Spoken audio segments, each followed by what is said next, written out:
So, y'all, we back with another video talking about Jorge Masvidal versus Gilbert Burns this Saturday. I want to talk about this fight because this is the homecoming for, the King of Miami, the real King of Miami. Colby Covington is not the King of Miami to you MMA fans. Jorge Masvidal, the King of Miami. This is his homecoming at 38 years old on a 3-fight skid. He's lost his last 3 fights.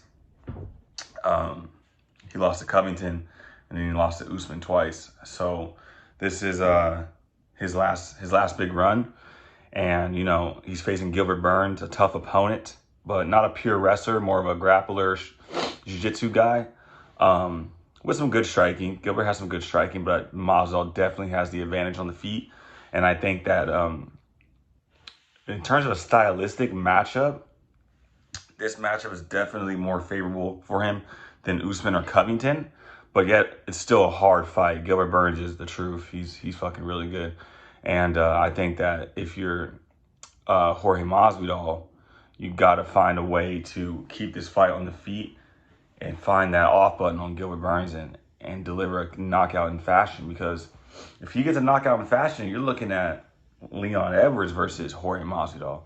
I know Dana White said that Colby Covington's getting next title shot, but I'm telling you right now, on a big pay-per-view card like this, co-main event, Masvidal hasn't fought, or Colby Covington hasn't fought in a year. His last fight was against Masvidal, and that fight wasn't even like crazy entertaining because Covington just grappled Masvidal the entire time, just wrestled him, snipped his crotch like Masvidal says, and they didn't really do much. But in terms of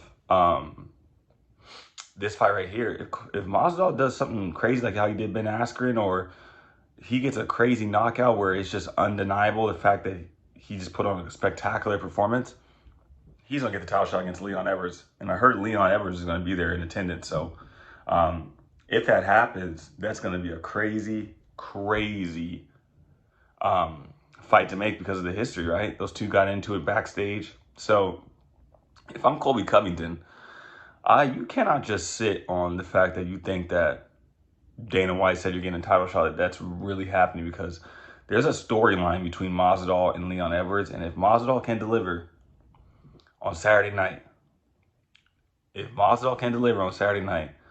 you would be stupid not to go again with Masvidal versus Leon. Colby's always going to be there. I think Colby Covington has more years in him than Jorge Masvidal, and I think that Colby Covington could go and face a Khamzat Chimaev or somebody else, but Covington wants this shot at the belt right now because Usman's not the champ, and he could never beat Usman. So he wants this shot, but if you're Colby Covington, you better pray that Masvidal doesn't have a good performance. I have a feeling Masvidal's gonna go out there and do something crazy, bro, in Miami, his hometown, like I said. So this is his moment to reach out there and take the bull by the horns and give himself one last run at the title at 38 years old, because this is the tail end of Masvidal's career. He already said if he doesn't win, it could be, time to hang it up. But I think that Jorge Masvidal has a good shot at winning. It's still a tough fight, but man, I'm a fan, and I want to see something spectacular from Jorge Masvidal. So that is the update between Jorge Masvidal and Gilbert Burns. Make sure you guys like, comment, subscribe. Be back in tomorrow to talk about Alex Pereira and Israel Adesanya.